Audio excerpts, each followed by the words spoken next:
Okay, so I am going to put you at your ease right at the beginning because if you're watching this video, you've probably found out that your child didn't make it through their grammar school selection tests, known as the 11 plus exams, and you just want to know very, very quickly what to do.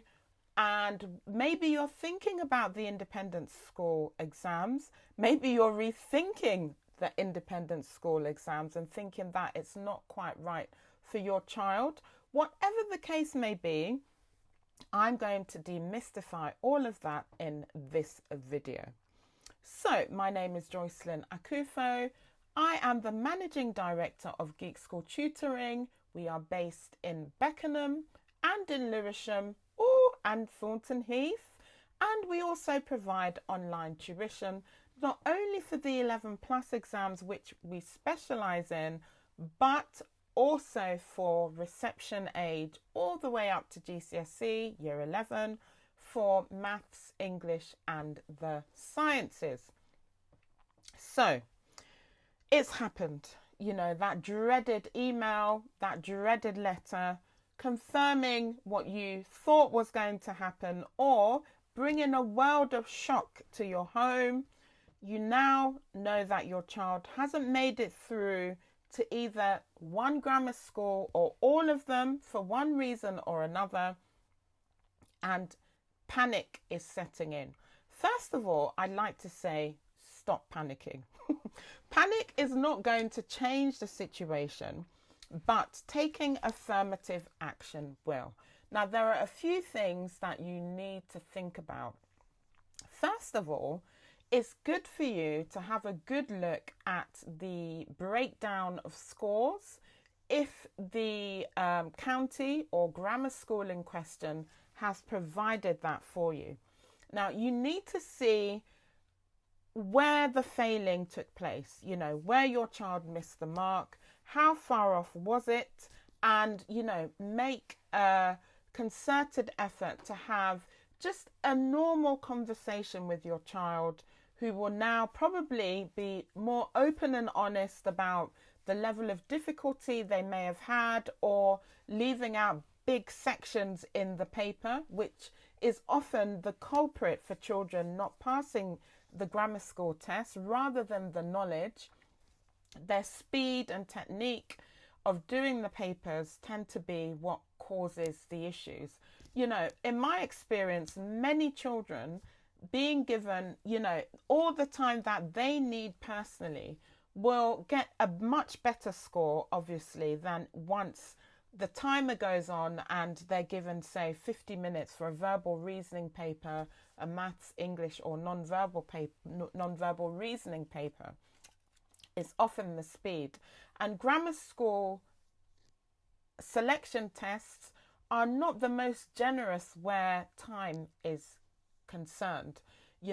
SEM tests are notorious for pumping lots of questions in a very small window of time, and not every child is able to build up the rigors and speed up enough to think and then answer the questions sensibly, because every child has a personality, so if your child historically is very laid back, I'm not saying they're unbothered, but they just happen to work a lot slower, and everything you have done has not helped to speed them up in their approach to working.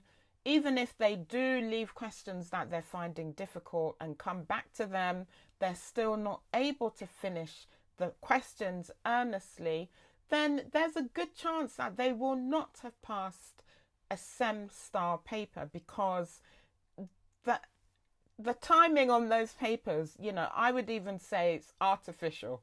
Cruelty, and what were they thinking, or what are they thinking? Since it's something that's going to keep happening for years on end, for such a long time. The Kent test, however, or the GL papers, I believe, give a decent amount of time.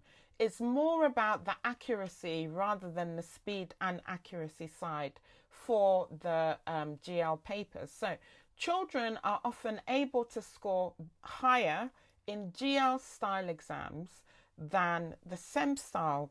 But then there's the other side of it, in that SEM style papers tend to be highly targeted where vocabulary is concerned, whereas the GL style has a mixed approach, especially where we're talking about verbal reasoning sections. You know, it's your standard comprehension, looking at spelling, grammar and punctuation and so on. So it's something that children can more easily navigate. If your child isn't a strong reader, they don't enjoy reading, it's a battle to get half an hour's worth of reading for the week, they'll probably struggle on the SEM style papers because they're heavy weighted on vocabulary. So where do they know the meaning of these words if they're not reading? You know, so it's not always about the child's ability or their academic ability. It's often about the style of paper. And I say that because many parents think that if their child hasn't passed a particular paper, a particular grammar school test or their grammar school test, that they have no hope of passing independent school exams. And I'm here today to explain to you why that may not necessarily be the case. Now, one thing to know is that the format of the independent school papers differs quite significantly from the grammar school papers. For one thing, the majority of them have a written element. So, you know, if you're used to looking at the, let's say the GL packs, because your child has been preparing with the GL packs that are readily available on Amazon, at WH Smith's, Waterstones and so on, you would have noticed that they're multiple choice papers. Now, when you look at the independent school sample papers, you'll notice that largely it's a freely written paper. So there are not, you know, it's not the same format. Your child is expected to show their working for a maths paper, for example. They're expected to provide a detailed answer for their English answers and not just tick A, B, C, D, E or N, for example, like with the grammar school selection tests. Why does this matter? Well, it matters because if your child is one who makes avoidable mistakes and, you know, for all the best will in the world, will always have mistakes here, there and everywhere in their maths in particular, on the grammar school answer multiple choice sheets, they're not going to give half a mark if, you know, let's just say that it's a fractions question and the answer your child has got is 2/6. Now, it should be simplified unless the question tells your child not to. Now, the correct answer would be 1/3, okay? And if your child wrote 2/6, it suggests that they got some way in the calculation, but they just didn't simplify their answer.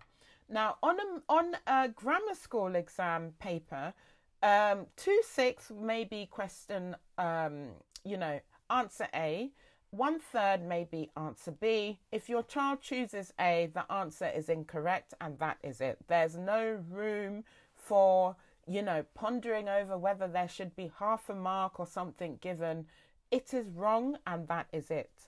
Now, with an independent school exam, because your child would show the working out, if the question is worth, say, 2 marks and your child wrote 2/6 as the answer, they are actually going to get marks for their working out alongside the answer. So if your child didn't write 1/3 on the answer line and wrote 2/6, they won't get the answer mark, but they'll get the working out mark. So I want to say that I have a preference for independent schools I'm going to put that out there. I went to one.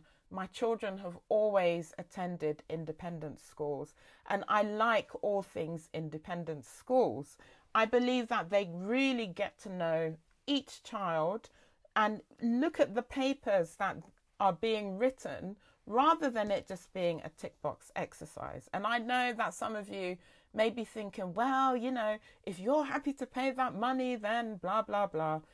I understand that perspective. And if you're new to the Geek School YouTube channel, I want to invite you to go through the channel and look at the video on scholarships and bursaries and so on, where you'll find that actually it's not just billionaires and millionaires and celebrities and royalty that send their children to independent schools, because, you know, there are ways to send your child to these amazing schools, even if the finances don't make it seem possible, because there are bursaries, there are scholarships and so on. But let's get back to my point here. So basically, if your child is one who, you know, maybe forgets to show the working and so on, in the independent school exam, you know, they are more likely to get some more marks because they're showing their work, hopefully. That's another thing, though. You need to encourage your child to start showing their working out, because from here on, you know, all the way through to GCSE and beyond, being able to explain and show how your child, how they've derived the answer, will give them marks, and the not doing that will cost them marks, basically. So they need to get into good habits from now, from today. Don't delay. Oh, right. So we have some rhyming going on there. But anyway, this is the point that I'm making. So it's not that independent school exams are easier. You know, they're not. To be honest, some of the maths in some of the independent school sample papers and the feedback that I've had from, you know, my children, students and so on has been interesting. If you take a look at, for example, Dulwich College's exam paper, and you look at some of their big mark questions, you would wonder, what maths topic is that? And if you go on to the St Paul's Girls' School, St Paul's for Girls, and you look at their maths paper, at the point of recording this, you know, they've got for maths paper A, paper B, paper C. Paper A looks like normal maths that you would recognize from your school days. You start venturing into the content of paper B, and many parents will be completely baffled. By the time you get to paper C, you'll wonder what on earth they're looking for. You know, is it a human child or some sort of, you know, computer-made human that has a particular chip in their head that can actually answer these questions at 10, 11 and so on. So how did I even get to this point? I've gone on a tangent. It's the excitement, people, because I really want to help you to really not, you know, rubbish your child's chances of getting into an independent school because they haven't performed the way, you know, you would have hoped or the family would have hoped for a grammar school. It doesn't mean they will not pass. It really doesn't. And the beauty is that not all grammar schools are equally difficult to gain access in. Oh dear, I can't believe. I'm always going to be honest. I'm not going to pretend, you know. So if you're looking at the league tables and you're looking at, like, let's just say the top 20, 30, 40 schools, obviously, you know, they're generally going to be much more academic, right? Because they're the top schools in the country, you know. And the caliber of students who get in, it will be high. But if you're looking at an independent school that's in the 100, 200 and so on, it's not really going to be as academically comparable to a school that is in the top 10, logically, right? And the same applies to grammar schools. It's just that grammar schools are heavily oversubscribed because they're free to get into, as opposed to independent schools, which are also oversubscribed, but often not as much as grammar schools, you know. It just doesn't work that way. So it doesn't mean that your child will not be able to gain entry. And that's something that I really want to emphasize on.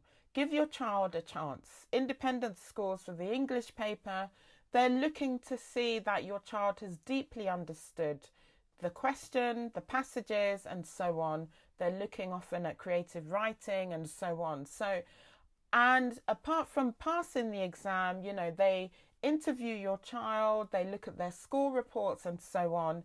They really get a holistic overview of a student before deciding whether they should be allowed, you know, to even consider coming to their school or not.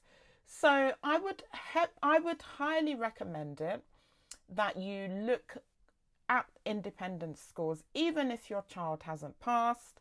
If your child is a boy, most of those exams will be in January. So you've got a bit more time to work through the areas of weakness, you know, in their maths and English in particular.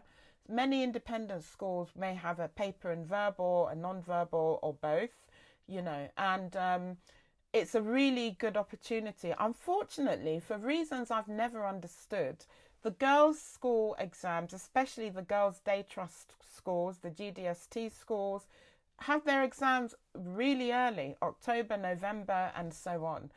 Some of the schools, girls' schools, have their exams in January. I would really love to find out why they do the exam so close. I really just don't get it. You know, of course, the content, the curriculum, if there ever was such a term, there really isn't, you know. The content of the exams in terms of, you know, like the maths topics, the English topics, they are similar. So it's not that you have to learn something completely alien in most cases. It's just that your child needs to learn how to format their answer. Right, so that is everything. I hope you found this video helpful. If you're thinking about independent schools for your child, think about my independent school interview course. There's a webinar which is free for parents to attend and find out a bit more about that interview process. It will be in the link somewhere in the description here. Watch it, find out a bit more, and then you can make an informed decision. So that's it. Bye.